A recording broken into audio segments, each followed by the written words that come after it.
I once met a man who claims he hasn't slept in 65 years. Do you know why you can't sleep? Actually, he don't know yet. Another man who lives with 20,000 rats and worships them. Then there's the cannibal who drinks liquor out of human skulls. And also a woman who hasn't eaten any food in 15 years. Is it true? Yes, it's true. Join me in this video as I uncover the world's most controversial people to try to understand their perspectives, no matter how extreme they seem. Jesus Christ. We begin with the no-sleep man. His name is Thai Nop, and he lives somewhere in South Vietnam. Many journalists have written about him in the past, and for a while he was somewhat of a celebrity. But then he went silent. 10 years have gone by, and nobody has heard from him since. Do you know him? Oh, no. You don't know him? Right now, I'm on a mission to track him down and see if it's actually true that he doesn't sleep. Just arrived in Da Nang Airport. I am so excited to go meet the no sleep guide. Hui, where's Hui? Oh, he's right there. How you doing? Dude, good to meet you. This is Hui. He's a friend of a friend who lives in nearby Hoi An, Vietnam's ancient port town. He is kind enough to join me for the adventure to find Mr. Nop. However, there is a little problem. Whoa. City this morning. What about on the road to the village? I think it's just a little bit like this. The 4-hour journey to get there was as epic as any can be.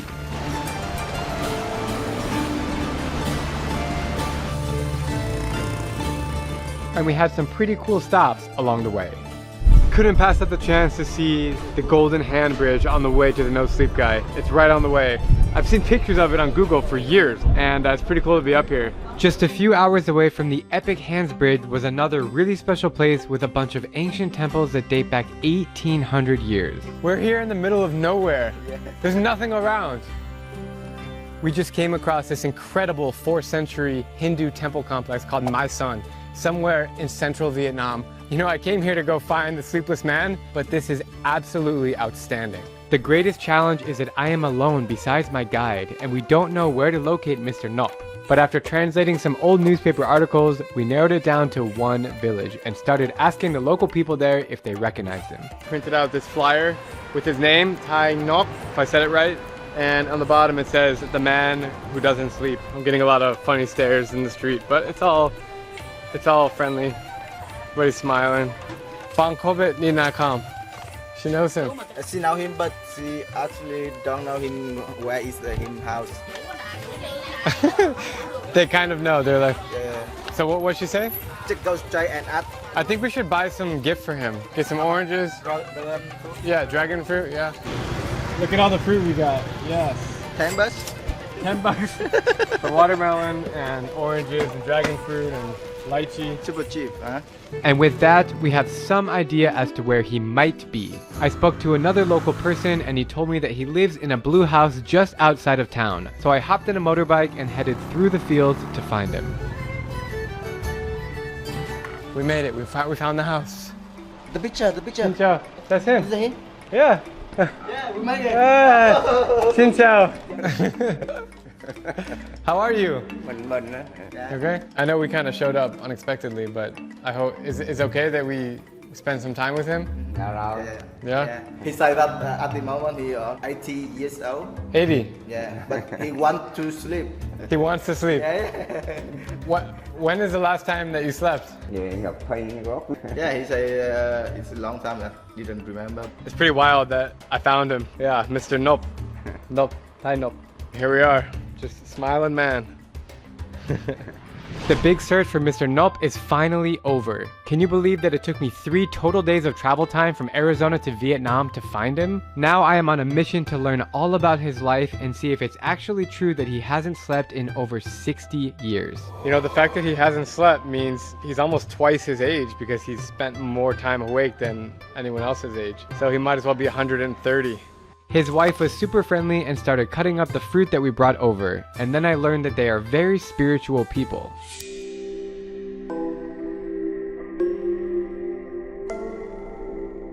Buddhism is the main religion of Vietnam. The Buddhists believe that the human life is one of suffering and that meditation, spiritual and physical labor, and good behavior are the ways to achieve enlightenment or nirvana. Many Buddhist people have these shrines in their house and pray to them several times a day. It's a beautiful sight to witness.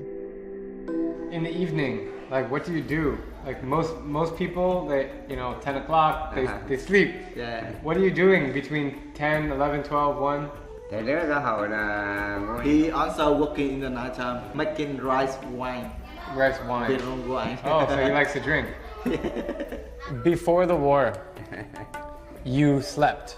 At what point did you stop sleeping? He sleep during the war. During the war. Yeah. And then one day he just stopped sleeping. Yeah. Do you know why you can't sleep? cái nó chịu No. chịu I don't know. tự nhiên đó là Yeah. Actually, he don't know yet. He went before. Yeah. And what did they say at the hospital? They don't know.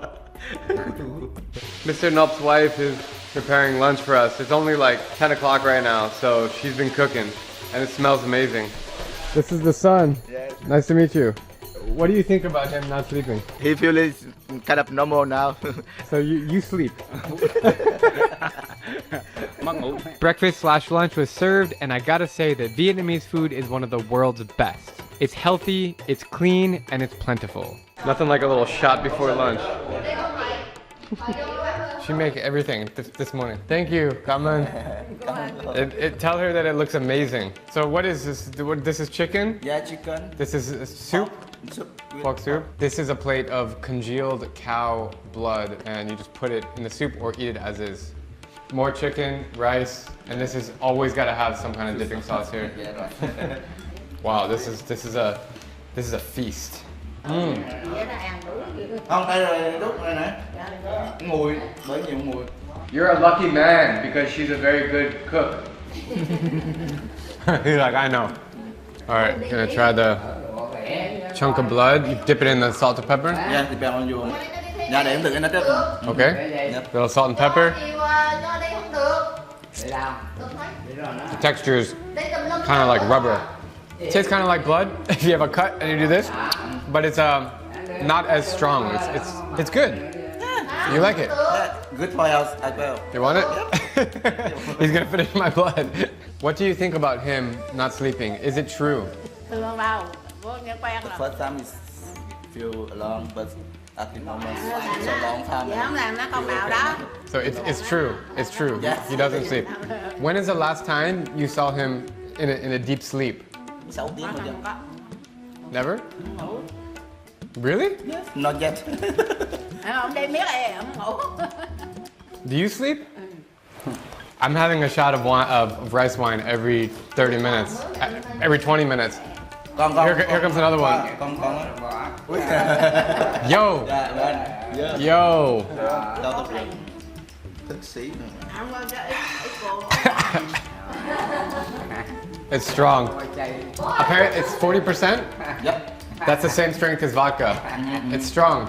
More than an hour went by and I was starting to get comfortable with Mr. Nop and his wife. I will say though, it was a bit strange that he only took 3 bites of food. The drinking, however, never stopped. I think Andre has to take it. I don't think you have a choice. Alright, here's where things start to get interesting. Mr. Nop keeps inviting me to visit his house, which I realize he's talking about another house, the one that he lived in during the war in the 1960s when his sleepless nights began. Okay, so that's his home? Yeah. Really? And he's still working in the rice over there. That's where he works. He and his son working over there. Yeah. Absolutely beautiful here. It's like a little pocket of green mountains, rice fields, terraces, and a house. And that's where he lives. We're gonna go there right now. This is so surreal, just walking through this swamp. It's all wet because of the storm. So you have many jobs. You're rice wine and you're a farmer. Like you're working 24/7. He's a superhuman. Yes. He's like, yeah, I know. Yeah. So I have a question about your sleep. When you're working, do you feel tired? Not too much like normal people.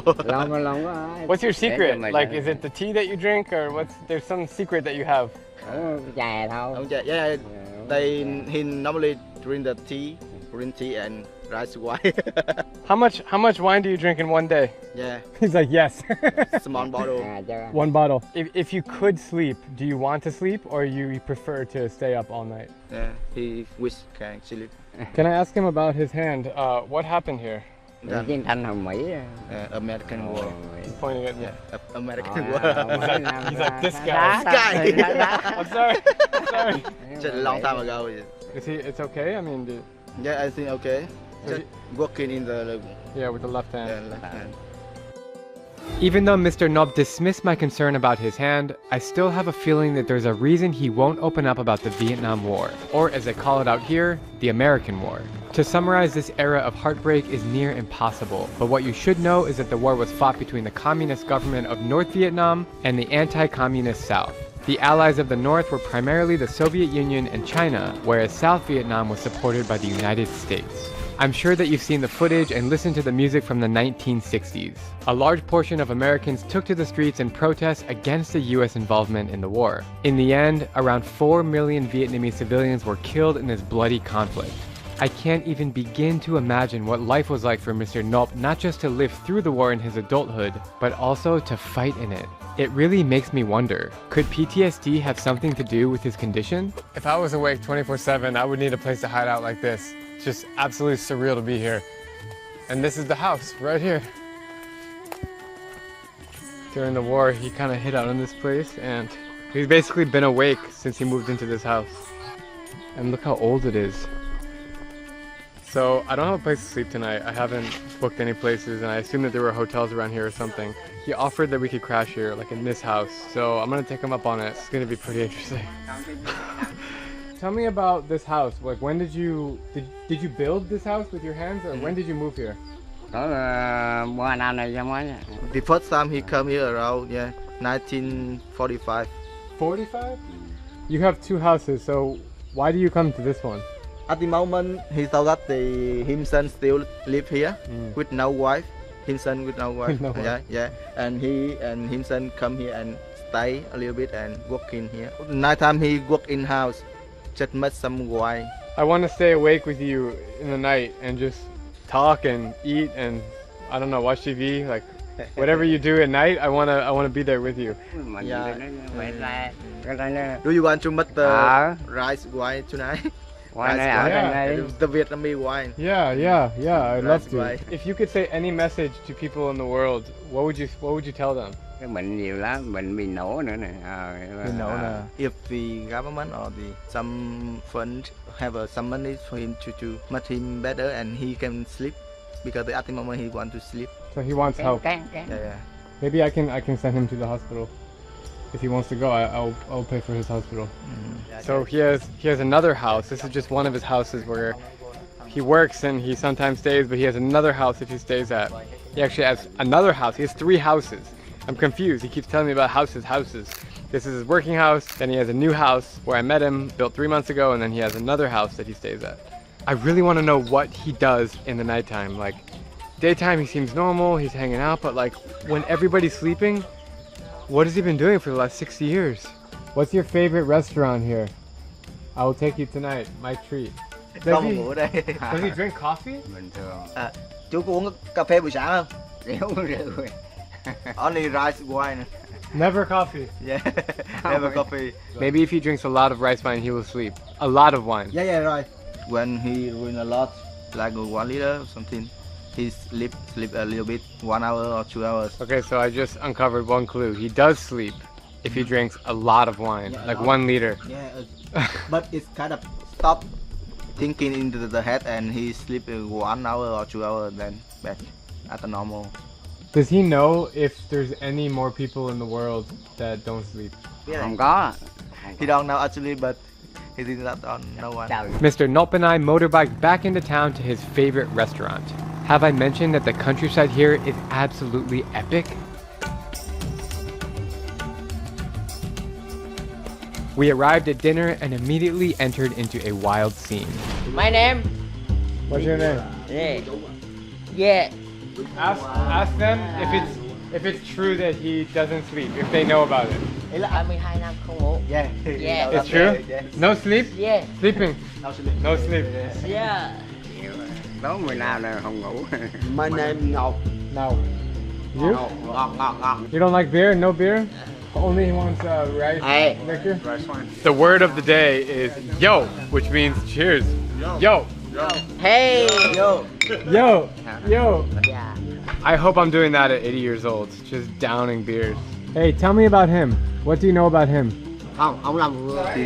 The man have the house over there and just around 5-6 years ago, working in the rice field at the midnight.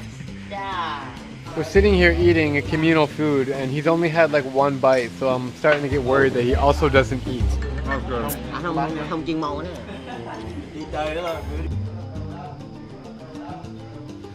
We have arrived to house number 3. It's quite different than the other two. A little more open, blue, very blue. And this is where he makes and drinks his rice wine. Oh.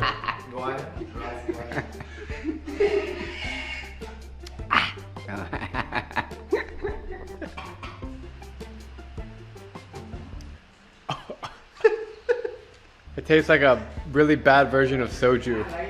It's so natural. The smell is so Rượu thật chắc mà. so strong. Rượu mình nấu mà. As the night progressed, so did the making of rice wine. Oh, we found look at this concoction over here. This is where he cooks it. Every night. Every night. Yeah.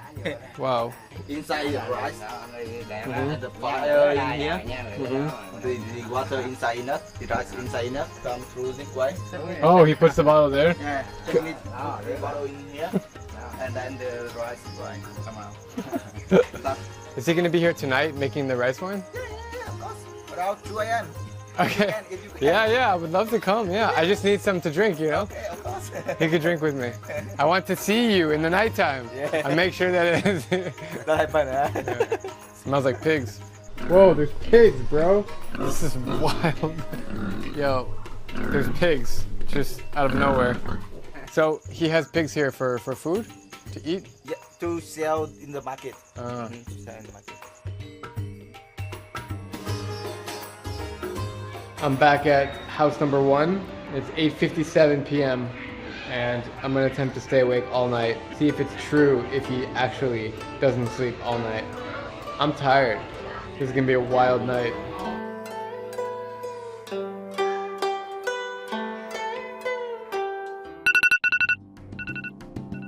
I may or may not have fell asleep a little bit in the house. Yeah. Just so tired, but I woke up and he was gone. So we think that he's at his other house making rice wine. The motorbikes were locked up in the house. We couldn't find the key, so we have to walk. 30-minute walk in the rain. We found ponchos at someone's house, so we jacked them and we're gonna go bring them back. They were on the porch. As you can see, nobody is awake. Everybody's sleeping. We made it after a 30-minute walk in the rain. Are you okay? Yeah. Oh my God. Xin chào. He doesn't sleep. Yo, we found him. He thought that we are so good to find this house. Are you tired? Mày đâu chứ mày đâu? No. No. No. Everybody is sleeping. We just walked here. Nobody is awake except for you. So his rice wine factory is pretty damn impressive and he cares a lot about it. The entire thing is handmade and he's able to produce gallons and gallons of it every single night for both personal consumption and selling it in the market. Is this his secret sauce to being able to stay awake forever? Copious amounts of rice wine and cigarettes? How much does he sell for one 10 liter? Lên mày. 1 lít là 200 à hay là cả bình? Yeah, with 5 liter is 100,000 dong and 10 is 200,000 dong. How do you feel that everybody's sleeping but you're awake? Bình thường. Yeah, kind of okay now because it's really long time. But it's kind of for me or for you or something like. I'm tired, that. man. Yeah, right. 3:32. I'm tired. He brought shots. Yes, sir. Yo.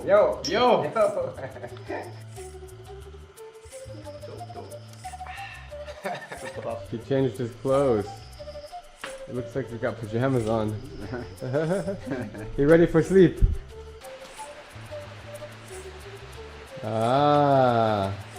Sleepy time. So sometimes he lays down, but he just doesn't sleep. He already tried too much. because he want to sleep like a normal people. Try and close the eyes, but couldn't sleep. Still thinking in the brain. I'm tired. You're tired? Yeah, I'm tired. Bro, I'm tired, man. Maybe we can get some breakfast. What time do people eat breakfast here? 6. But depend on the weather. If weather is raining, maybe 7 or 8.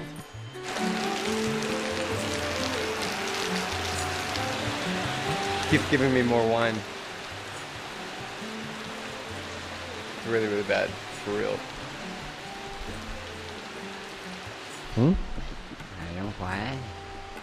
No, it's okay. He keeps trying to get me to sleep, but I'm trying to stay awake with him. I just witnessed him lay down, and I thought he was going to close his eyes. They just remained open. And then after 5 minutes, he sat back up again. And then he's just sitting here on the side of the bed. Guy doesn't sleep.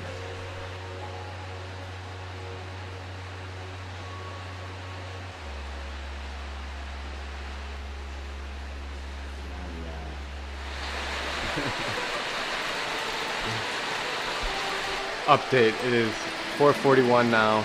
My friend Hui has fallen asleep, and it's just me and Mr. Nop. I don't know what he's doing now. He's making a fire. Still raining outside. This guy doesn't stop. Doing the Asian squat.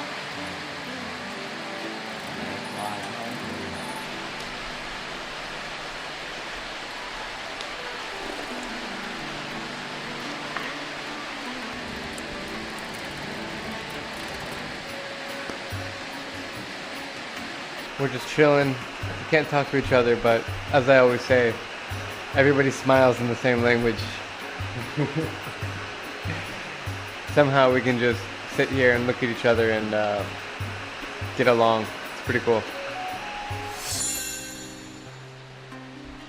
Update, it is 5:39 in the morning. The sun is coming out, and I made it. Clearly he made it. I actually barely made it. I'm so tired that I might have lost for words. He came inside and I wondered what he was doing. Sneakily taking more shots.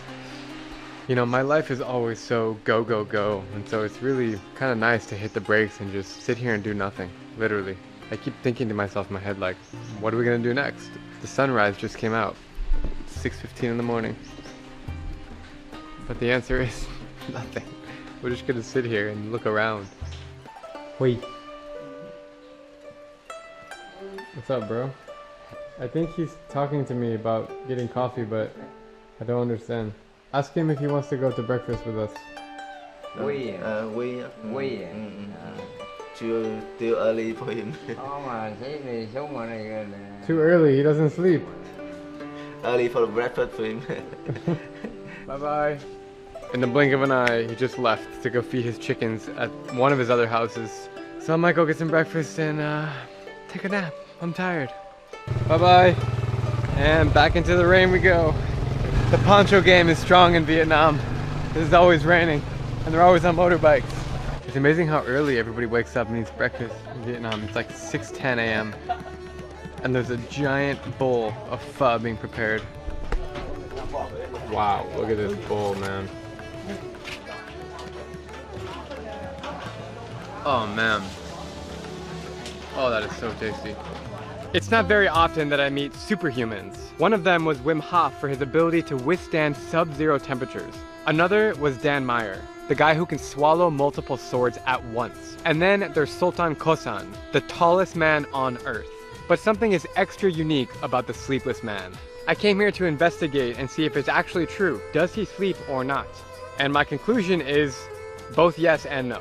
He says he doesn't sleep, but I believe that he does lay down sometimes, but his body turns off, but his brain doesn't turn off. I think his brain is always going, and that is just absolutely surreal. It seemed pretty clear to me that the war has had a major impact on Mr. Nop's sleepless condition, but I wonder if we will find out if this is the truth. I also think that he just doesn't need as much sleep as we do to function normally. He's out here living life, working 2 jobs, and he's super busy. It is obvious that 2 secret ingredients help keep him going, and that is rice wine and cigarettes. And a lot of both. After spending 2 days with him, I'm going to assume that he smokes 70 cigarettes a day and drinks half a liter of rice wine per day. All in all, I am so happy I came out here to meet him, and this is really a story about Vietnamese hospitality. I showed up at their doorstep unannounced with nothing planned, and he and his wife welcomed me in with open arms, cooked me food, gave me a place to crash, and to show my appreciation, I gave Mr. Nulp $500 that he can hopefully use to go to a hospital to get healthy. After meeting the no sleep man, this next person takes survival to another level. This woman in Ethiopia has not eaten in 16 years, not a single piece of food or a sip of water. Doctors in Dubai examine her body and confirm there are no traces of food in her stomach. But somehow, this 26-year-old remains healthy. Is it true? You haven't eaten in 15 years. Yes, it's true. I'm going to track her down in the countryside of Ethiopia to find out if she is a superwoman or a straight-up liar. To find the woman who doesn't eat, whose name is Mulawir, we hop on a domestic flight from the modern city of Addis Ababa to the rural town of Jimma. That feeling when you arrive in the middle of nowhere, Ethiopia, where coffee originates. One little cup and you're done. It's that strong. And we are about to drive 4 hours on the bumpy back roads near the border with South Sudan in hopes of finding a clue to where she lives. This is why we have four-wheel drive, otherwise we would never get through these puddles. Joining me is my production manager, AJ. When Dr. Seuss said, "Oh, the places you'll go," I never thought Jima would be on that list for me. And we are guided by our local friend Fitsum, who has never been to this part of Ethiopia. We are going south. We have a big idea where she is, but we'll ask people and find out where she is. We have serious reason to believe we are the first international media to seek out Mulawir and tell her story. As I understand, nobody knows about her. Fitsum, you don't know about her before. I never have any idea of her. There's less information online about this woman than the no sleep man in Vietnam. Yes. So we are really on a quest. Yes. This is like proper rural countryside dirt road experience here. Look at the wooden stick houses. A lot of ass. Whole lot of ass. Someone had to say it. Fitsum, did you know that donkey is ass? Yes. Is that why you're giggling up there? Yeah, I have. To a lot of us. Pulled over on the side of the road here to this epic brown stream, which is probably rainwater because it's been pouring rain outside. Do you know her? No. No? We're looking for her. Do you know her? No. All right, we'll keep looking. We're driving through the clouds right now. It's super mystical, really cool. We got some waterfalls right here. Have you ever seen this lady? Thank you for the banana. Really sweet and flavorful.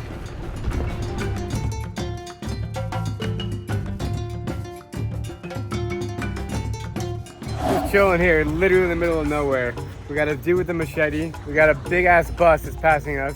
I'm holding a drone and AJ's eating a banana. It's a chode. Hello, my friend. Do you know this lady right here? He don't know. He have never seen her. You know, the fact that nobody knows where she is leads me to believe that she's not telling the truth. Because no sleep man, everybody knew who he was. Yeah, so far we've asked 4 or 5 people on the side of the road, who is she, and they don't know, but we know we're heading in the right direction. I'm a little skeptical as well. It's impossible not to eat. But she's met with the Prime Minister. She's had medical tests done in Addis Ababa and in Dubai, I think. There's so much mystery around Mulawir that we're determined to meet her and investigate her claims. But so far, we are striking out on our search, and she could be anywhere in these rolling mountains. While stopping for a quick bite of Ethiopian food, so good, man, we come across our first clue. Do you know her? He is pointing her house. It's over there. Apparently, we're in the right place, and these people know exactly where Mulawir lives. We have found her house. Hello. Hi. Stepping into Mulawir's living room is like entering another world. I love it.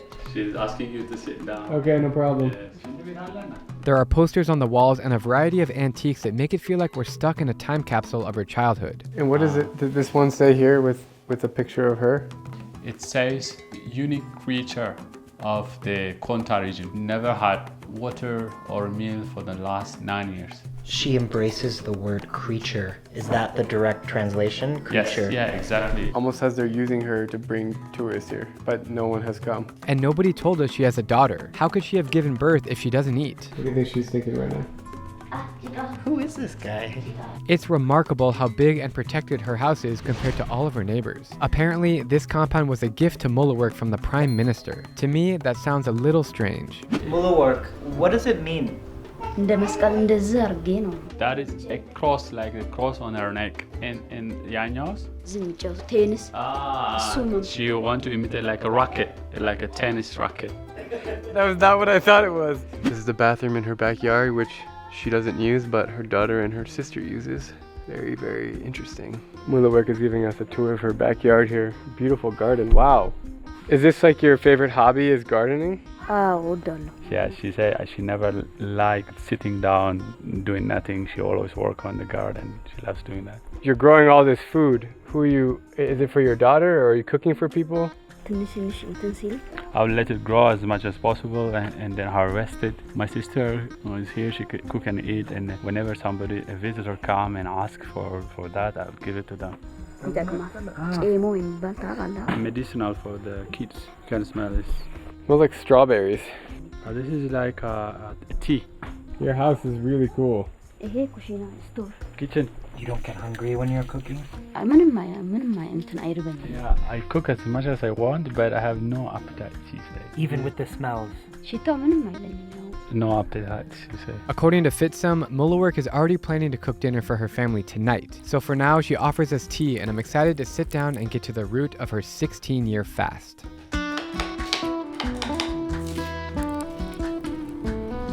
Mulawir, usually when I visit people's houses, I like to bring a gift, but I wasn't sure what I should bring you. So is it okay if we, maybe get some food from the market for your family? Would that be okay? You don't have to worry about that. It's okay. My question is it disrespectful if I bring you food but you don't eat it? My sister eats and my daughter eats, so it's not really disrespectful. Okay. Do you ever drink tea? I make a tea and I make coffee too, but I don't drink none of them. Something still doesn't make sense, and I want to find the truth, so I invite Mulawir on a walk outside to ask some hard-hitting questions. I came here because I heard that you haven't eaten in 13 years or 15 years. Is it true? Yes, it's true. I haven't eaten for the last 16 years. Was there a moment in time where you just ate and then you said, I'm tired of eating, I'm done? Or is it a medical condition? It was one morning that I used to live with my family, and they asked me, eat breakfast and go to school. She said, I had eaten, but she was pretending she had eaten. She never ate. She lost appetite and for water or for any food. Have you seen a professional doctor about your condition? And if you have, what have they told you? Yes, I have seen a doctor abroad, and they have tested me for a week, and they even questioned my mental status. They think that I was crazy, but I'm intact. She said I was pregnant to her, and they have to give a lot of glucose for the baby. Did you breastfeed your child? There was no breast as much. No breast milk. She did not breastfeed. You seem to have a lot of energy. Where is the energy coming from if you're not eating anything? I don't even know. It's a nature. Don't question. Is it an act of God, or is it just random? This is what I believe. It's a work of God. What else could be? Mulawir, what was the last thing you ate? Can you remember what the meal was? The last meal I had is injera with lentil. Do you think there will ever come a day where you get hungry again and you start eating? I don't think so. When people watch this video, they're going to think that you're fake, that it's a lie, that it's all for show. What do you want to say to those people? I have nothing to say to them. They can come and observe my daily life, and I don't eat and I don't drink. When you say you don't drink, no water, no nothing. She said, I'm Orthodox Christian, I go to church. Yeah. There is a holy water that you're supposed to drink. I don't even drink that. You don't even drink the holy taste, water? yes. If you don't eat and you don't drink, do you ever use the bathroom? The only reason I go to toilet is because I have to wash my body, and I never used bathrooms for 16 years. Really? I find that so hard to believe, but I guess if you don't eat or drink, then you don't have to use the bathroom. It is so nice outside right now. Like, the sun is going down, everyone's like friendly. What a life out here. This is like a peaceful village. Very lively, love it. Hi. Hi, come here. What do you know about her? She's an Ethiopian amazing girl. Is it true that she really doesn't eat food? Yeah, she can't eat. She can't eat food. Really? Yeah, really. Really? So you never see her eating before? No, I can't see. And you never see her eating here? No, I can't see. Why do you think she doesn't eat food? It's amazing. I don't know. I have heard and known that medical personnel come here and proved that she has not been eating for 13 or more years, and everybody knows about her. People come and visit her, and we know about her. Can you tell me about her as a person? What is she like to be around? She works any time. She's hardworking. She works around her garden, and she's a good person. What countries did you go to see a doctor? Dubai, Dubai, Qatar, Saudi Arabia. yeah, she's been 4 countries. Most importantly, what was the diagnosis of the doctor? What did the doctor tell you? The doctor thinks she's 100% healthy despite not eating anything.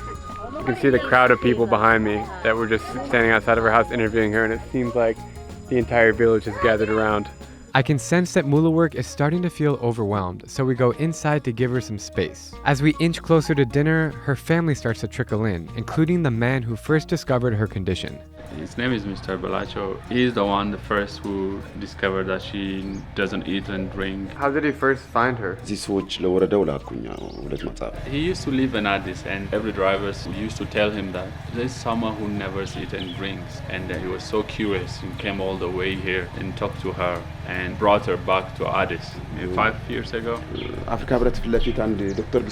She was tested in one of the biggest hospitals in Addis Ababa, which is called Zewditu Hospital, and they have testified there is no remnants of food in her intestine. He has observed her on a daily basis for 3 years. He never saw her eating or drinking. So, like, nobody else in the world can do that. So why is she special? How did it even happen for her? I have no idea why it's happened. Her brother told him that ever since she was a child, every time she was given her food, she throws away. So she had never had an interest for food. All he knows is since her age of 10, she had no interest for her food. So why is she not, like, extremely skinny? She was even bigger than this one. She was now skinnier. The amount of work she does for someone who don't eat is amazing. So Mulawir wants to show us her church, so we're heading in the car, going to church. After talking to this guy who have watched her for 3 years and observed her for 3 years, I'm more convinced than ever before. Going to church seems appropriate because if you believe her witnesses, then Mulawir is a miracle. I keep wondering what role her faith has in all of this. Do you come here every week or every day? I come every week, every Sunday here. What does it mean to you to pray at this church? I'm very happy to come here and pray. Do you come here to pray that you can eat again? I don't think about it. I don't pray about it. Do you pray to thank God for giving you this special, unique trait? Yes, I'm very thankful for this. Why do you think God did this to you, but nobody else? I have nothing to say. It's God's will, and I just accept it. Mulawir, what makes you happy in this world?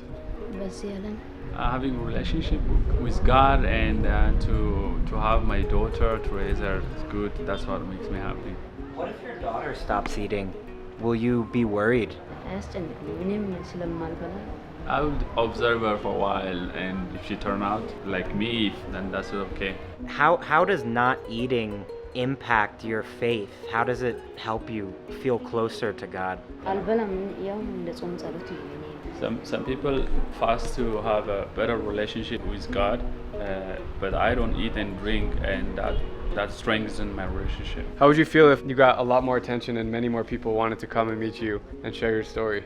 Desta isamanya. I'm very happy that I'll get more attention ahead. So far, I have not taken my eyes off Mulawir, and she still hasn't eaten, not even a sip of water under the hot sun. We are now heading back to her house for the promised meal, and her sister is there waiting for us. So, is it 100% true that your sister doesn't eat? You never once saw her like sneak a little bite of something? No. Are you worried about her health? I was very afraid at the beginning. I was worried at the beginning, but now I see she's doing well without, and I don't mind. Mulawir, thank you for the tea. That is some really good tea. Wow. He said, how does she know the tea's good if she can't taste it? She just has a magical touch. Do you think your sister is blessed by God? Why would God want her to stop eating? Says she dreams and then she tells her dreams to her. Whatever she tells her, it always comes true. What kind of dreams? Force coming. What do you think? Tell me your honest thoughts about what you're experiencing. It's unreal. It takes time to process and to understand. Why would they lie? No reason to lie. Yeah. Why would they? I mean, like, no one's coming here and paying her for this. No. It's not like a business. No. I've come across other people in my travels who would scam you and make up a story and lie to make money, but she's not. So the question is, why would she lie? In this remote area, she have no attention. She have no reason to lie. Who's she gonna impress? Without the need to eat, she must be saving money because she doesn't have to go buy food all the time, only for the little one. So the electricity's out, so we're using phone lights right now.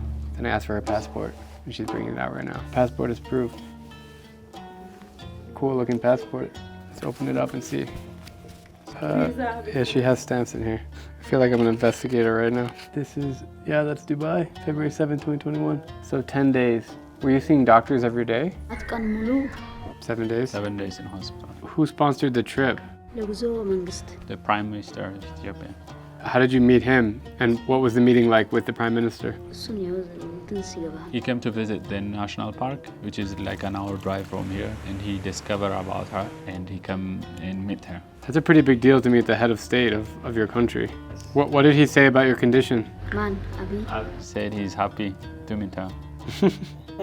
Just like me. If she is so special that the Prime Minister is gonna send her to Dubai and elsewhere, why is she not more famous if she's received all this attention? She thinks where she lives matters. I live here in an isolated area and then I have no much exposure. Do you think it's a good thing to get your story out there, or do you prefer to keep it private? Yes, it is good for me. Do you want to be famous? Yes, that was a strong yes too. I'm skeptical that Mulawir says she wants to be famous. Is all of this just a trap so she can get rich? I still can't ignore the evidence and valid testimonies that support her claim of not eating. There's also a feeling I get that's too hard to describe. Just the humble way that Mulawir carries herself, which convinces me she is 100% telling the truth. I still don't really know what to believe, but what I do know is that the house is smelling delicious, and we're all excited to try Mulawir's home-cooked meal. We're now just chilling in the living room. She's very hospitable. She's bringing a bed in here, a mattress, so we can lay down, but I'm pretty comfortable on the couch.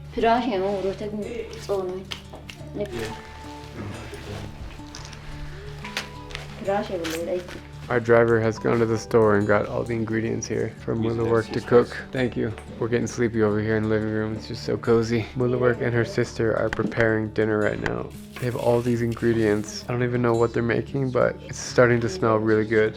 She stepped out to put on the headband. Serious business now. It's very surprising to me that she's so passionate about cooking because she doesn't eat. Is Mulawir a good cook? But She's the best cook. She's a good cook, but she can't even try the food to know if it's good.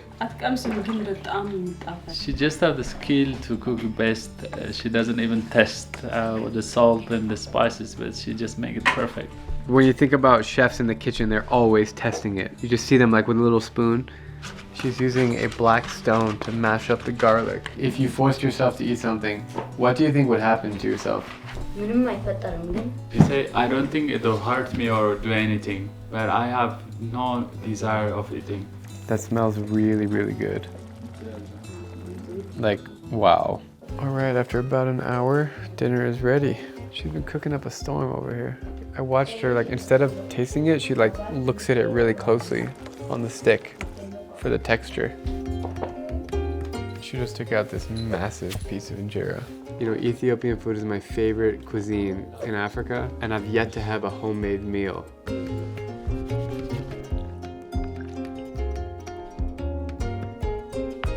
What are your thoughts about this meal we're about to eat? Yeah, it already looks delicious.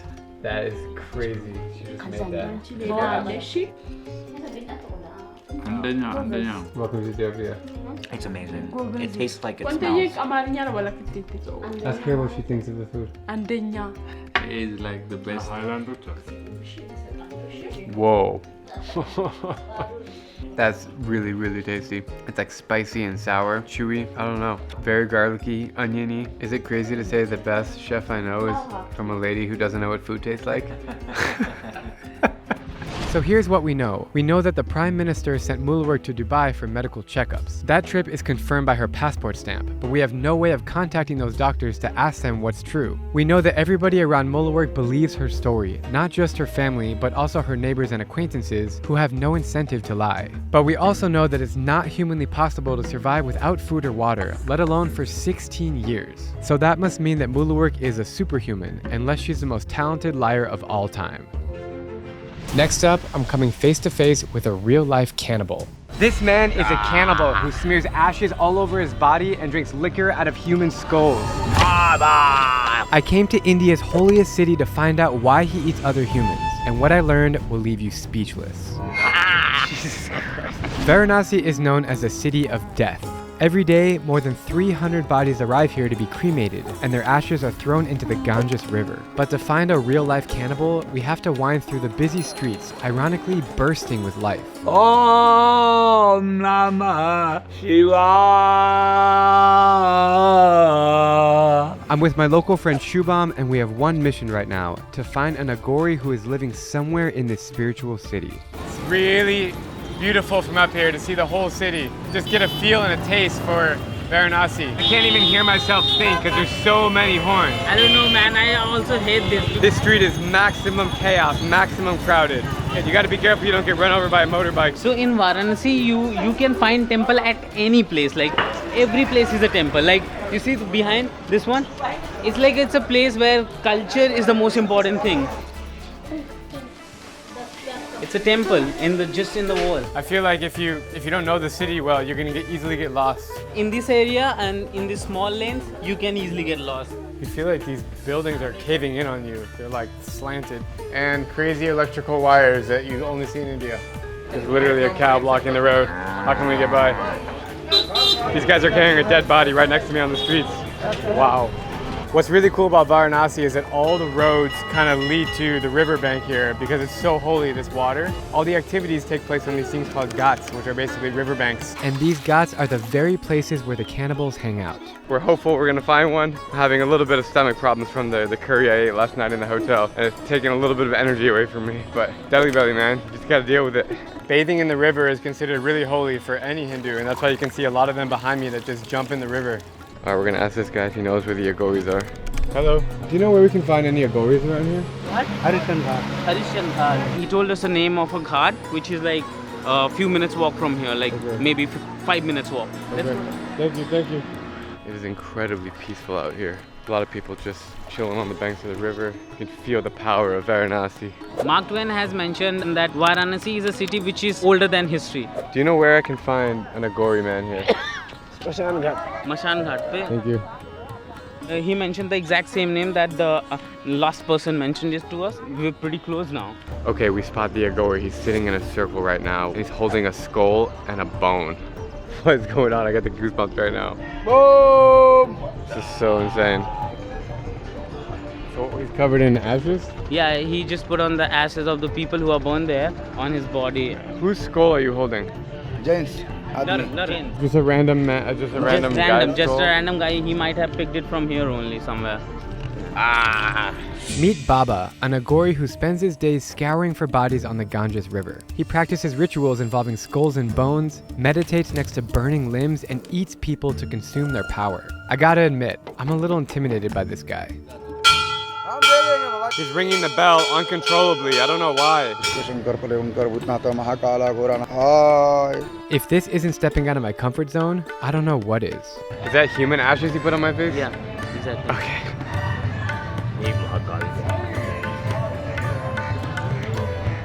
Good. How do you feel with human ashes on your face? Yeah, I mean, I feel good. I mean, it's holy because it means like when a body is burned, it gives up like all the emotions, all the ego, or any goods and bads. What an experience, what a moment. Dhanyavad. Namaste. The Aghori wants to show us the beautiful river here, which is super holy. So we're heading on a boat right now. And we're gonna spend some time with him and learn his story. So as I understand, this lady with him is his follower. Yeah. How did you first meet Baba? कामे मिली हूँ बाबा से. So they met at a very holy place, which is like a Kamakhya Mandir, where they pray the vagina of the woman. So she met him there, and then she came here with him. How many years have you known him? हम 1 साल से जन. 1 year. 1 year. Yeah. What do you think about him? अच्छा लगता है. She's saying he's really good, and she learns a lot from him. When you get on the boat, you can really feel how old and historic this city is. It feels like 2,000 years ago. Really, really is a special place. Dhanyavad. The holy water of the Ganges River. As we leave the shore, I'm feeling a little nervous to be isolated on a boat with a cannibal. What if something goes wrong? What the hell is he doing, man?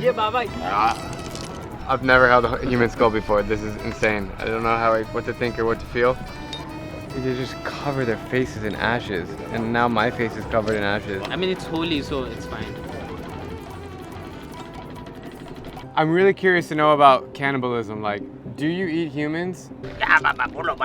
Yeah, they do eat like human flesh or drink blood or anything which is there. So just to understand correctly, you eat human flesh.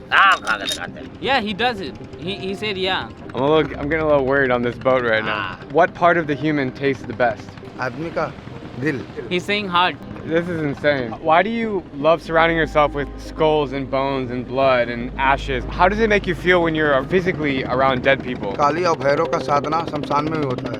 Just because God or goddess they pray are considered to be in this place only. Here they obtain the energy to make the world a better place or to attain their God. What's the significance of the blood of the human? तो जब किसी का पूजा अगर हम लोग करते हैं उसके ऊपर भूत प्रेत का छाया रहता है. It's a special kind of praying that he does to impress the goddess Kali, and he will take that bad energy or the evil energy from my life away by impressing the goddess. What do you think about Aghoris eating humans? मैं कभी खाया है यहाँ पे भी खाया है. She's saying yeah, she has seen him eating human flesh. Would you ever eat human flesh? अभी नहीं खाएंगे, बाद में खाएंगे. It's a span of 12 years. Then she will become kind of a अभी इसका Aghori, जो है and then शमशान साधना चल रहा है. She would do it after 12 years. Yeah. Baba, what do you think about death? तो क्या मृत्यु सत्य है? He's saying death is the truth. Many people in the world right now would think that eating humans is crazy and they would not approve of that. They would say it's a really bad practice. ओ माता. हम लोग केवल पूजा के समय खाते हैं. किस लिए खाते हैं? Just to impress the goddess, for the praying and offering to the goddess, they do it. Otherwise, they just simply eat the normal food as we do, like sometimes chicken, fish. Where do you eat the people? Like, so they get cremated, and do you like wait there and then grab a leg? Do you chop off an arm and then bring it back to your fireplace? Like, how do you eat the human? जैसे कभी मुर्गा लेके आए. मुर्गा. He's saying they get it on the ghats only, like where the bodies are being burnt and all. If you think about everywhere else in the world, it's not even a thought that people would eat human. But here, it's like a spiritual thing, right? Yeah, it's a spiritual thing. So every question that we are asking, there is a mention of this goddess and the god. He just had some blood and he put it on the sword. Is he doing a blessing or he's just? Yeah, he's just praying. He's just praying.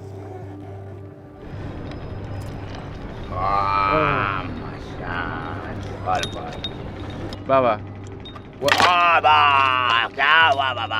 Baba, when you die, do you want someone to eat you, or do you want to be cremated here, मसान घाट पे जलेगा या कहाँ जलेगा वो तो फिर He's not caring about it. You know, he's just living life. It is written what will happen after his death. He's opening up like a lemon with a blood knife. Looks like he's about ready to cut off my head with that thing. It's called Bali, which means that you kill something to impress the god. He just cut this lemon. Please don't cut off my head to impress the god. What did he just say? Your flesh is really nice. That chicken, that leg piece is good. White flesh. I kind of moved aside on the boat closer to the driver because the Baba's kind of crazy with the sword. He is the person who started the whole community of Aghori. So he's some Kinaram Baba or something.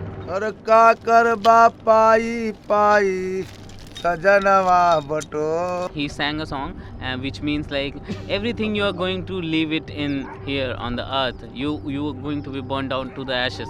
What you're going to take back once you die is your good works. Baba, if you could say one message to everyone in the world, what would you tell them? सत्य ऐसा कोई तप नहीं, झूठ ऐसा कोई पाप नहीं. Just pray the truth, you know. Everything is just Lord Shiva.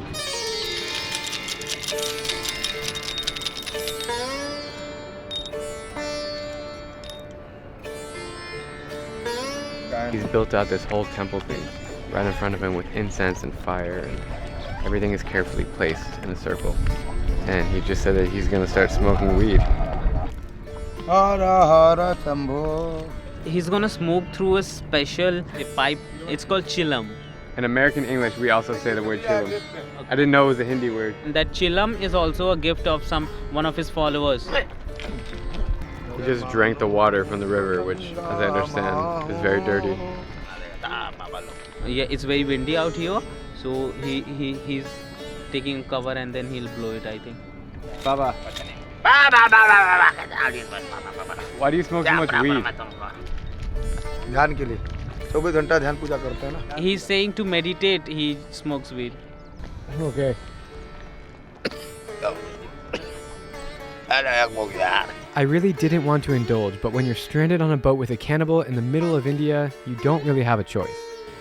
Well, I never thought I would do this, smoke weed with a cannibal, but it's happening right now. Not really sure what he's doing now. He just jumped off our boat to another boat, and then he jumped in the water, and now he's walking to shore. Bro, what is he doing right now? So I think he's just looking for some maybe body parts or maybe something.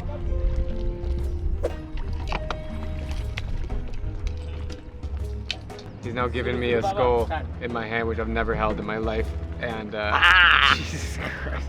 I don't know what to think or what to feel, but yeah, this is way crazier than I was expecting.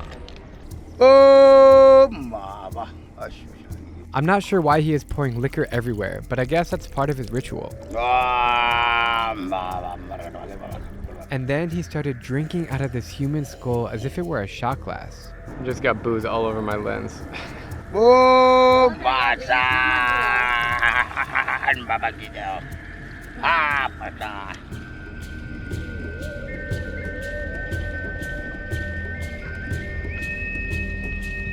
He's just made a fire on top of the human skull and doing some chanting.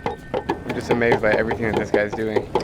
I am fascinated by cannibals. From West Papua to Varanasi, I just can't wrap my head around how these traditions still exist in the most ancient and religious parts of our world. We've just arrived back to the shore here, and Baba says he wants to show me his temple, so he's tying up his skull right now, and we're gonna walk.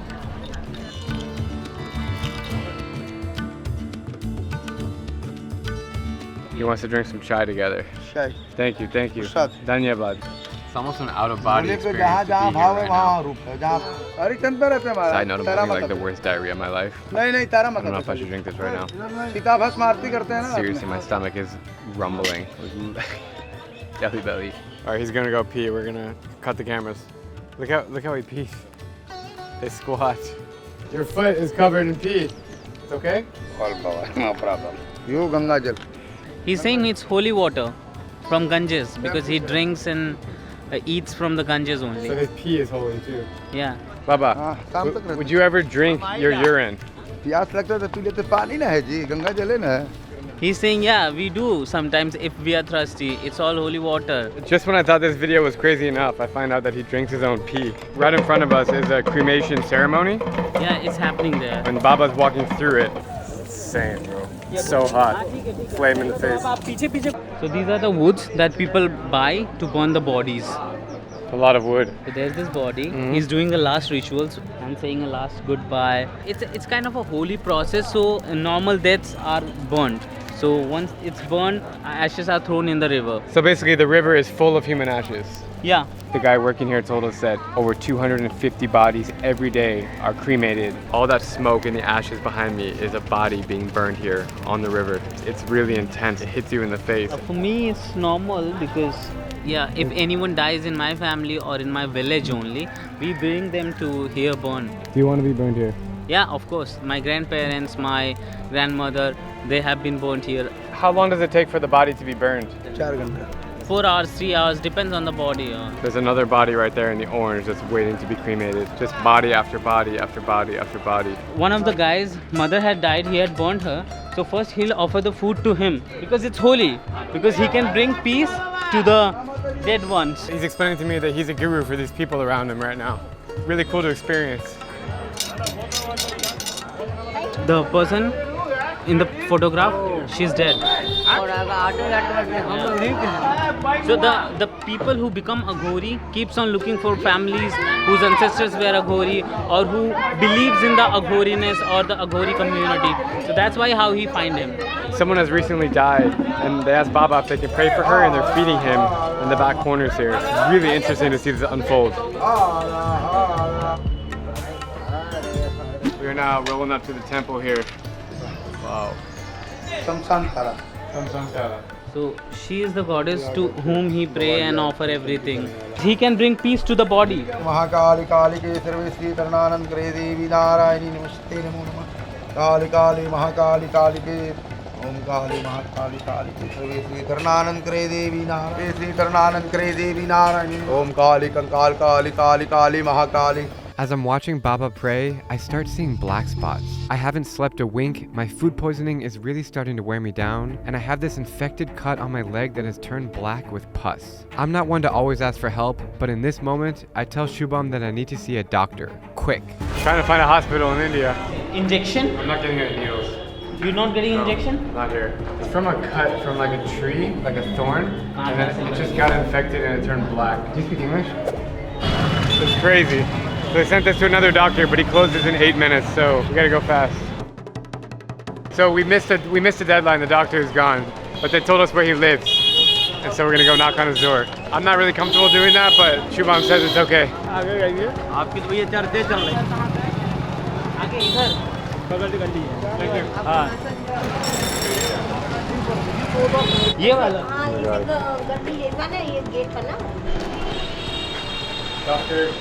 Dr. KK Pandya. We'll see if he's home.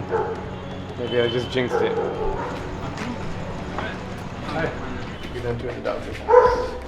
This is cool. We're inside his house. He has this room where he sees patients. Like there's the bed right there where the patients are supposed to sit. Seeing a doctor in a foreign country is every traveler's worst nightmare. But this one was very nice to host me in his house, and at least I got some medication to cure my cut and stomach. Got it all. That is to say, Varanasi has been a wild experience, and it's not one for the faint-hearted. The Aghori embody a radical approach to spirituality, and while my friend Baba might invite some controversy, the city is an inspiring place to visit on your quest for enlightenment.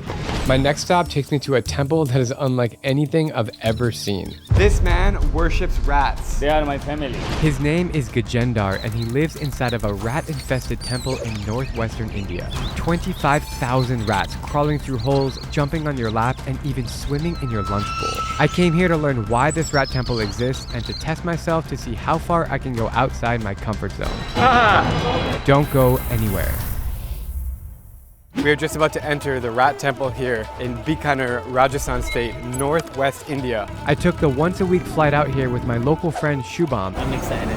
And we're equally as excited as nervous about what's waiting for us inside the rat temple. Just a man with a big stick. We are looking for the keeper of this sacred place who we contacted before coming here. I have so many questions for him. We are going to keep our shoes because shoes are not allowed inside the temples. We can already see the rats there. So are the rats gonna like eat our shoes or what? No, it's completely safe. As early as 4 o'clock in the morning, the temple is open to the public. This is the 8th adventure of the world. Gajendar and local believers offer sacrifices to the rats in the form of cheese, sweets, and this giant bowl of milk. People drink that. People are this drink milk and health is good. Can you show me? Yeah, please show.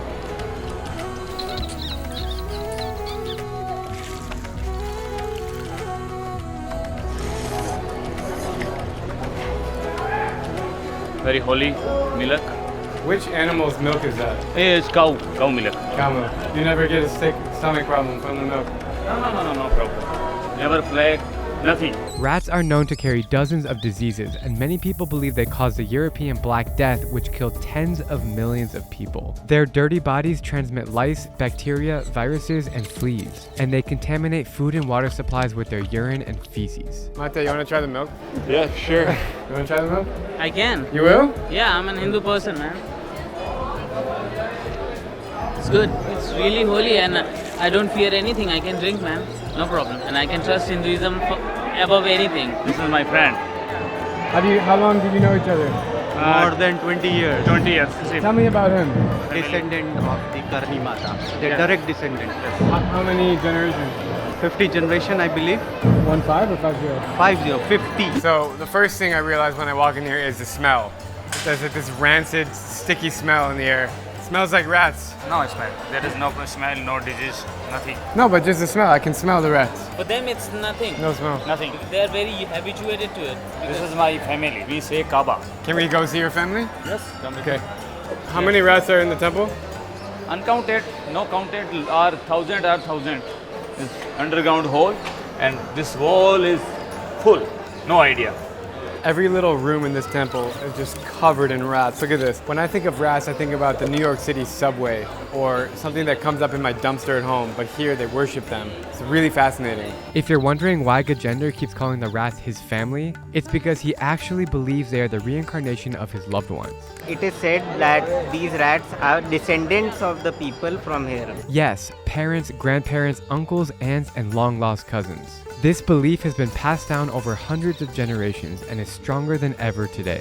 So this is the life here, just chilling on the floor, hanging out with rats. Feeling the rat's feet crawling across my skin is disgusting. But I'm told this is a special sign of good fortune, and I'm all about cultural immersion. Oh, it just feels weird. They like grab onto your leg, but you don't eat the rats. No, because these are my family. They're all my family. Why? This is very holy. To understand this place, we have to unpack the legend. The temple is dedicated to Karni Mata, a Hindu goddess of power and victory. The story goes that when Karni Mata asked the god of death to reincarnate her dead followers, her wish was granted, allowing them to be reborn as rats. Since then, this temple has become one of the most important pilgrimage sites for members of the Charan caste. We're now entering the main area of the temple here. Whoa.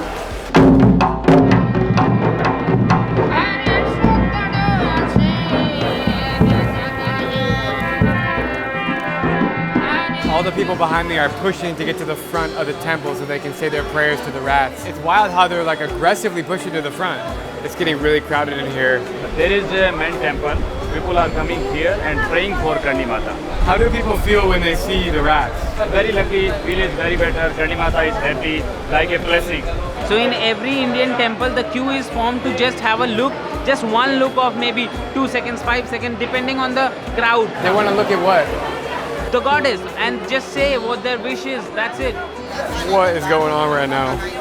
The world famous temple. Special people are praying here only. But this is very big diya in India. Worship like this is a diya which lights every year. System of blessing. This is a man part. This is the world famous part. This temple is 600 years old. Very unique temple, world famous. What are they doing? This time is like a orange color. Especially is blessing for good age. I'm stepping on a combination of rat poop and trash. Not only is it the rat temple, it's also the cockroach temple. This place is absolutely disgusting. You can see how busy it is. All these people are coming in to go worship the goddess inside. People here are surrounded by more than 20,000 rats. When I think of rats, I think of filth, disgust, like smell bad, like diseases. But here people are embracing them and living with them. It's crazy. Sometimes accidentally rat is die put. You step on it. Yeah, I step on. That is dead. And what so happens? we gave and made silver. What they did is they made a mice of silver and offered it to the goddess and said sorry. Are you the only people in India that worship rats and mice, or do other people do it too? Only rat one temple. So because these are my family, Kanimata family person. If you're on the street somewhere and you see a rat, what do? Do you pick it up? No. This all is called outside rat, not come here. Oh. Sometime is here coming. This rat is biting and killed. No coming, never coming here.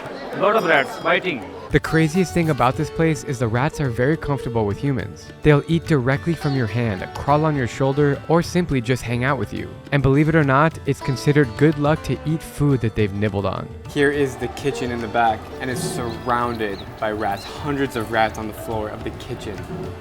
Even the doorway has rats on it. This is a temple kitchen.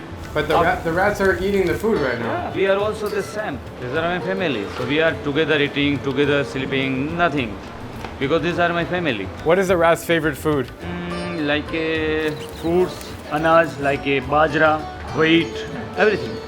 When you sleep, are the rats with you in the bed? Yeah, no problem. You don't wake up and the rat is looking in your face? Are you sleeping? Yeah, walking, nothing. No biting. No biting. No biting. But they make sound in your ears, no? No. I'm sleeping, good feel. I'm not scared. I'm very lucky because I live in my together family. This rat sleeping. Too much eating food. Sleeping? Yeah. Yes. All this food is offerings from people, and they redistribute it as food for both the rats and the people. Talk about sanitation? I don't know. This guy here is dishing out like 20 meals a minute. It's crazy. Look at all the people in the doorway begging. I'm being pushed right now by this guy.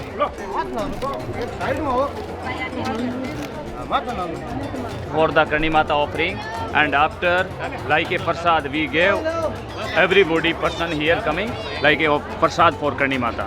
This is prasad, very holy. I'm in the back alleys behind the rat temple, and you can see rats everywhere. Water that the rats are drinking, and they're just climbing through every single hole in this entire place. Gajinder is telling me that he sleeps here in the rat temple, in one of the back rooms. Let's go check it out. So this is where you sleep? No, here is Pujari, and we are sleep here. Oh, you sleep on the floor? In the floor. You have AC, nice. Yeah, AC also. We are now going upstairs to the secret chamber of the rat temple. Lot of rats here. See more here. Yeah, there's way more rats up here. Here, Everywhere. everywhere. This is cool. Going through a secret window passage here. The views on the rooftop are absolutely stunning, and the smell of rats has suddenly vanished. This temple is 600 years old. Your ancestors opened it? Before time Kanimata, she is living here. 101 year, she is praying Parvati and Shiva. The upstairs here at the temple at sunset is beautiful. I'm almost stepping on rats as I go down. Smell in here. Oh, dude. Out of the 25,000 rats that live here, there is one that reigns above the rest. That is the white Kaba, which is believed to be the reincarnation of Karnimata herself.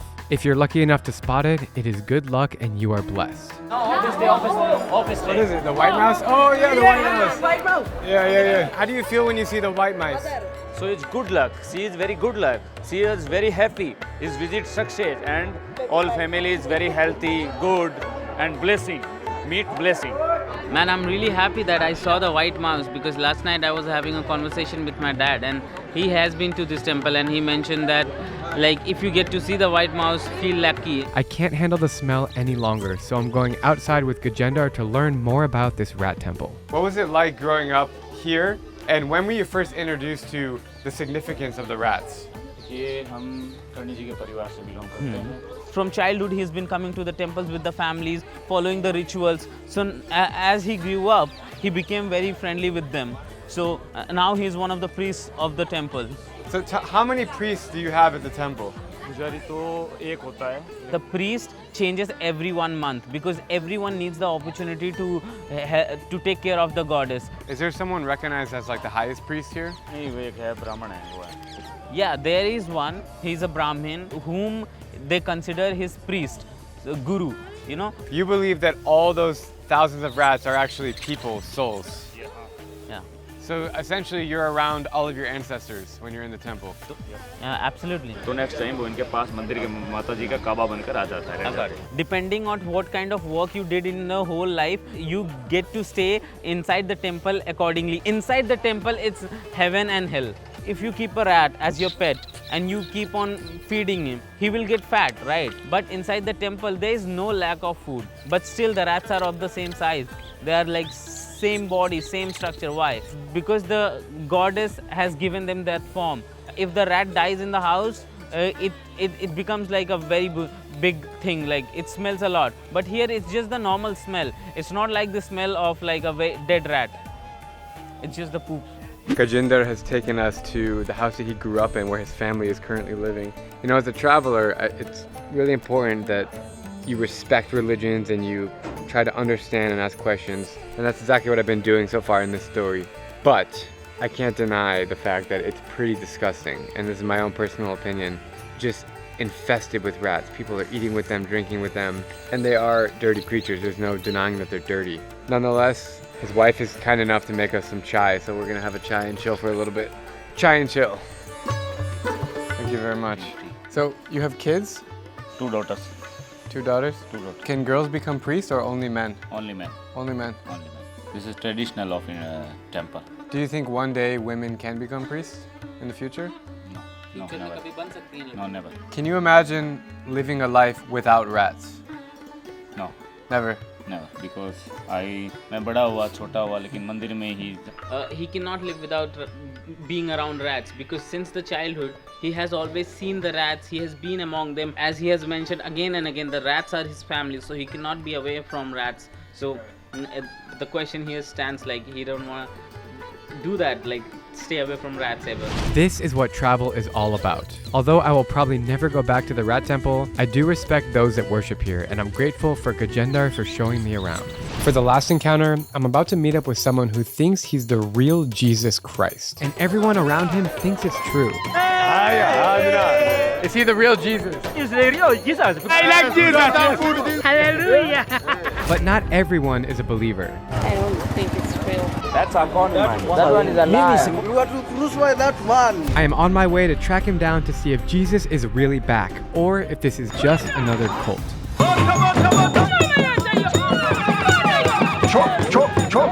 The journey to Black Jesus starts now. It's not going to be easy to find Jesus because A, these roads are dangerous, B, our car is in bad shape, and C, we don't know exactly where he lives. I am joined by my Kenyan friend Susan, who is up for the adventure. Super excited to see Jesus. Finally, I get a chance to meet him in person. Only in Africa you find this really red, orangey roads with a lot of potholes. We're going over like crazy mud dirt roads right now. It looks like we're about to get stuck. Our car broke down, so we're stuck in the side of the road somewhere. What's the problem with the car? The brake fluid pipe has burst.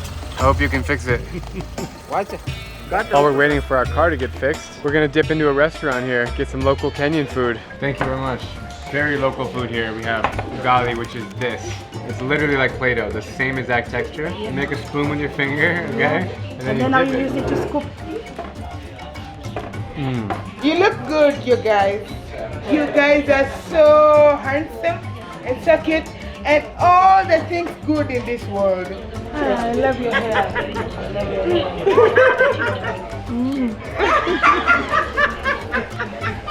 I love you, Diana. Don't worry. I'm not sure what that was about, that lady. But on the flip side, we got our car back. We're about 30 minutes away and we see this celebration in the road in front of us.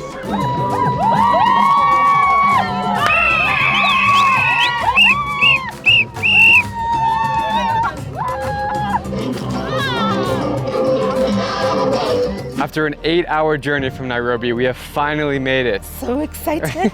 You have no idea how excited I am. As we approach Jesus' compound, his followers greet us. How are you? I'm fine. Nice to meet you. Hi. Oh, You look beautiful. I walk further inside, and there he is, Jesus Christ. Hi. Pleasure to meet you. Amen. How are you? I'm just okay. Maana Mungu ni mwaminifu siku zote. It's not for granted to witness the second coming of Jesus Christ. And the whole world will have to witness for him. Jesus have come back the second time. Amen. Praise the Lord. I don't know what's going on, but they're all like chanting and almost screaming and praying. It's crazy. Chop, chop, chop, chop, chop. Haribu makao makuu ya Katika jina la Yesu.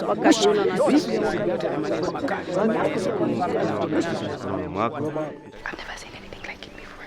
So interesting. This is not a joke. They take it very seriously. I just feel the emotion on the people when they're bowing down to Jesus one by one. And now he's introducing all of his prophets. I am Prophet Benjamin. Prophet Solomon. I'm Angel Lawi. I'm Prophet Ruben. I'm Angel Noah, the builder of the ark.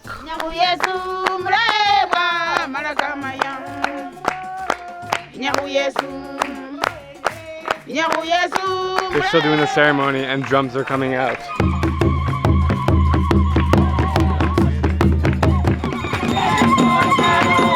Look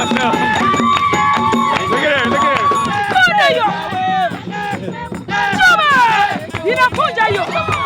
This lady behind me in the purple is in a state of trance right now. She fell on the floor and everybody's encouraging her and they're screaming and shouting. Slain in the spirit is when a person acts possessed or falls down experiencing religious ecstasy. But where's the proof they're not faking it?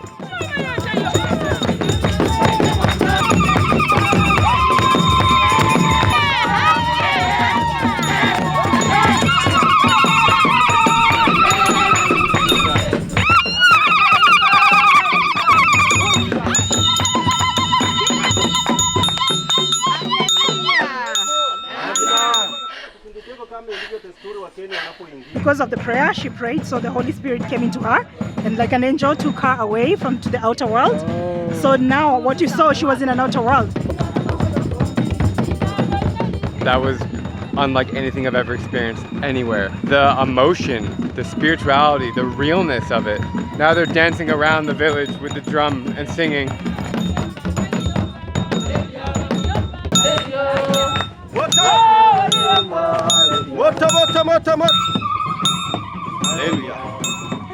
You know what I found the most interesting about this whole thing?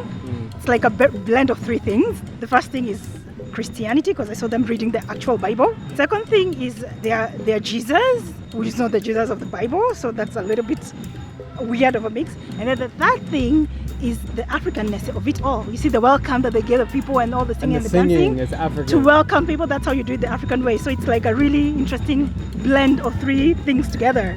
Can it be true? Is this really Jesus? With all the crazy things happening in today's world, perhaps it's not so crazy to think the second coming is upon us. Here, they believe the book of Revelation has come full circle. Jesus is now taking us inside of the church.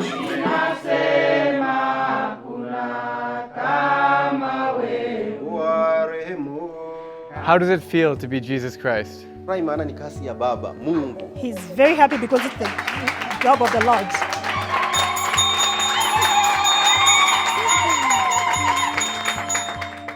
What is this book in your hand? What does it mean to you? Umuhimu ni kwamba hiki kitabu kinaashiria. He believes that people should follow this book according to how it's written because it guides human on what to follow. When did you first realize that you're Jesus? Wakati nilipokuwa mtoko, he was at school when he was 10 years old and he felt he needed to draw a picture of the cross. So when he was drawing the cross, he felt like he left the world. And the voice of the Lord told him, "You are my son." When he was 12 years old, he was visited by thousands and thousands of angels at 3 in the morning. And when they came here, they said, "Hi, son of God." And one of them said, "I am Angel Gabriel." When he left, another one came and said, "He's Angel Raphael." When Angel Mariam got there, she told him not to fear because he's doing the Lord's work. How did you convince people that you're Jesus? Haya yote yatatokana na Mungu mwenyewe. Mungu ndiye anaye. So this is God is doing the work for him. He's not the one to convince people. It's God. Yes. Oh, he didn't convince people. No, it's God who's convincing. So God brought the nations to him. He's saying even us coming here was prophesied a long time ago. How do you deal with haters or people that think that you're not the real Jesus? Haya yote yatatokana na Mungu mwenyewe. Mungu ndiye anayesababisha. He's saying he just pray to God to forgive them because they don't know. They even crucified him 2,000 years ago. But God promised that he will make sure that the whole world knows that he's the Son of God. Part of me wants to believe that Jesus is telling the truth. Just look at how fiercely everyone worships him. What is going on right now? This is insane!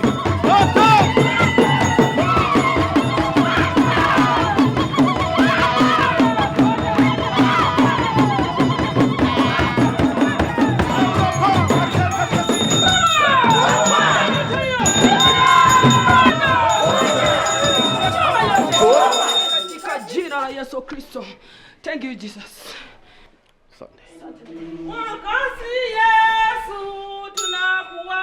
Tunakuabudu. Tunakuabudu.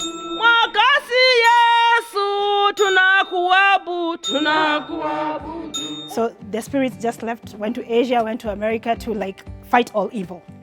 What spirits? The spirits of the people here. So they left, they went to Asia, they went to America, they went all over the world to fight evil. So they weren't here? No, they weren't here. Does it ever happen where you escape to other parts of the world? Wakati tumekuwa hapa, nimetangulia wamenifuata. He left first, they just followed him. Nimeenda Iran. His spirit went to Iran. Nimekuwa kule India. He went to India. Nimezunguka miji ya New Delhi, Mumbai, New Delhi. What about North Korea? Pakistan. Na North Korea pia North Korea, South Korea, nimeenda Iraq.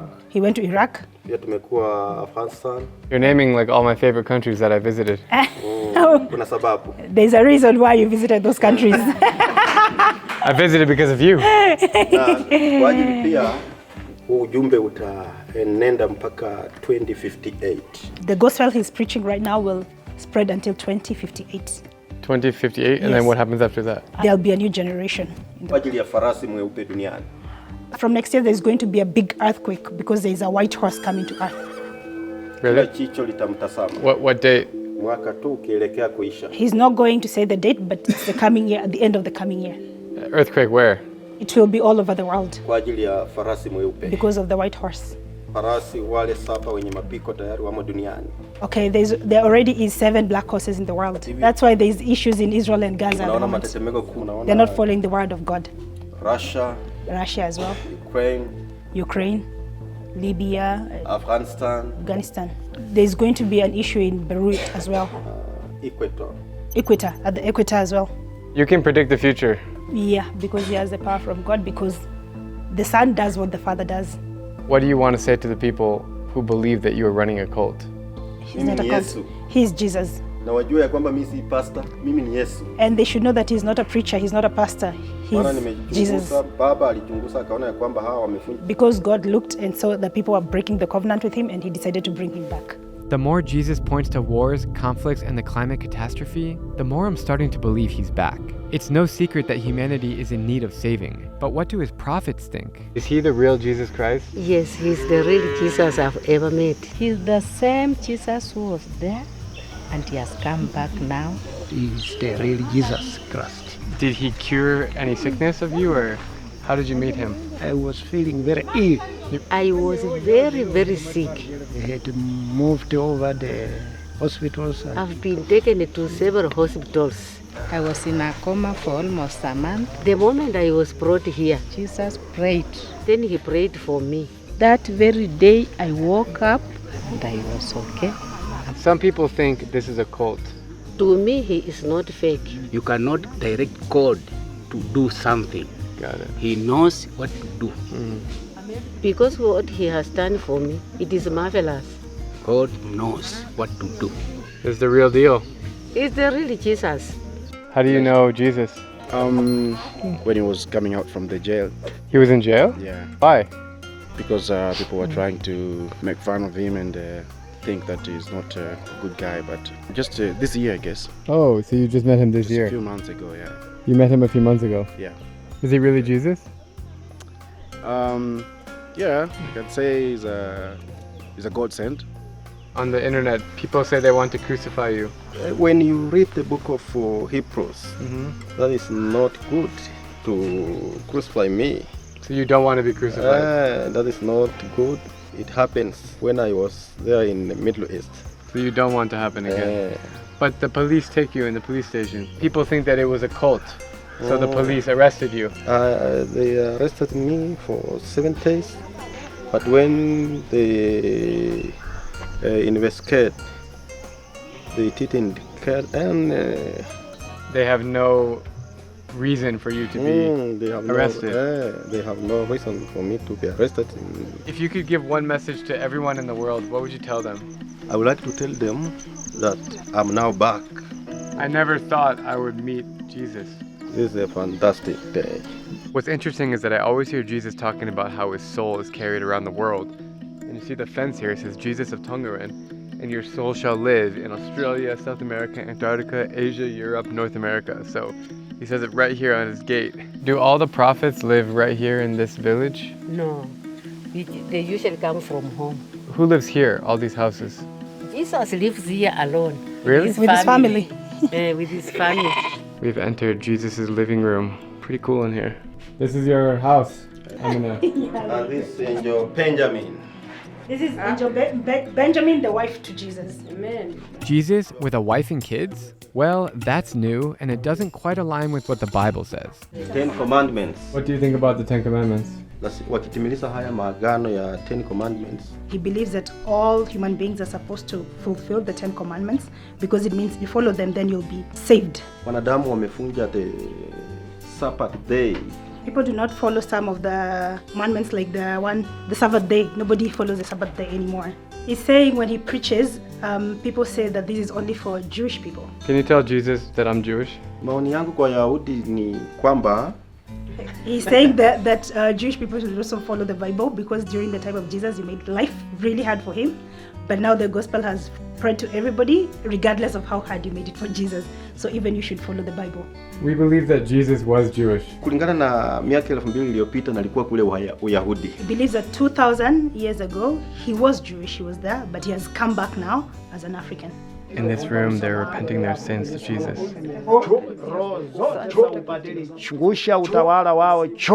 This area, everybody knows me as a servant of God. It's really a beautiful community here. It's a very beautiful village. What's your goal in life? My goal is to take people to heaven. All people? All people worldwide. So not, me? Even you, not Kenya, not Africans only, but the entire world. So how can you take everyone to heaven? When I preach this gospel, I want them to repent and to become obedient to my Lord. Then God can indict them to the book of life. What can you say about him? When our neighborhood here are sick, they always run at his place so that he pray for them and they get well. Have you done that? Yeah. And he makes you feel better? Yes, he prays for us. Really? Yeah. You can think what you want about this community, but as they're singing and chanting, it feels very real. The emotions, the spirituality. I met these guys in Nairobi, and I asked them about you, and they said not nice things. That one is a lie. That's a con man. You got to crucify that man. Yeah, it's bad. It's not bad. It's not bad. Yeah, it's good. So you don't mind when these things, God make it reality in this world. Then this information will be very, very nice, and they will say, God, help us. We didn't know your son. That is good. It's really interesting walking around the village with Jesus. It's a really still place. There's only a few houses here. Everybody seems to know him and love him, but the real test is going to be taking a car 30 minutes away to the actual town where there's a busy market. And then we're going to walk around and see what people think of him. We have a car full of people here. Jesus is on the phone. His prophets are behind us. I'm curious what people will think in a bigger city. Are they believers? Will they idolize him or try to crucify him? This is going to be interesting. People are just screaming Yesu, which is Jesus, out the window. Yesu! Yesu! Worldwide, I'm famous. Yeah. All right, we've entered the town. Amina. Amina. Amina. Amina. Pretty chaotic. There's a lot of people around it. Amina. So popular. Amina. We got a crew of people following us. Everyone wants to see Jesus. Amina. How do you feel that everybody knows you? That's good, and I'm happy because of that. So far, everybody seems to really like him. They're like wanting to say hi. Amina. Mungu bariki anapouza mambo ikuwe sawa. Amen. Amen. Amen. Amen. Amen. Is he the real Jesus? I don't know, but otherwise I've been worshiping the God that I've never seen. So maybe it's the real Jesus because I've never seen God. Amina. How are you? This is literally insane. There's like hundreds of people around here to say hello. I can't move. I'm getting like stomped by people. Too many people following us. Jesus asked for a goat, so I'm gonna get him a goat. This one right here in the white. I'm good. How am I gonna take my money out of my pocket? There's no way I can take money out of my pocket. Oh my God, Jesus. Hey, thanks for paying goat. No problem. Enjoy the goat with your family. Enjoy. Amina. Amina. Look at all these people looking at you, man. How do you feel? They love me. I feel happy. It's good. Feels like I'm walking with the president of Kenya. There's so many people here. Everyone has their phone out taking pictures of them.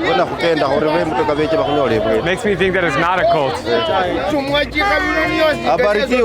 It's Jesus from Tongareni. I don't have Jesus. I don't have stock Jesus. Jesus is a Susan. I like Jesus. I like Jesus.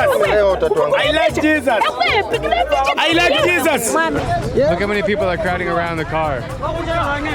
Yeah. What do you think of all this? Quite the experience. Well, I gotta say, after being here, meeting Jesus in his village and also taking him to the town, I gotta say, even if you're a doubter, whatever he created for himself, it feels real. People idolize him, they bow down to him. They really do think he's Jesus. If you ask me, it's totally a cult. But you know what? It's been a pleasure to shoot this story. Thanks for watching. Subscribe for more epic stories from every country in the world, and I'll see you guys in the next video. Love you all.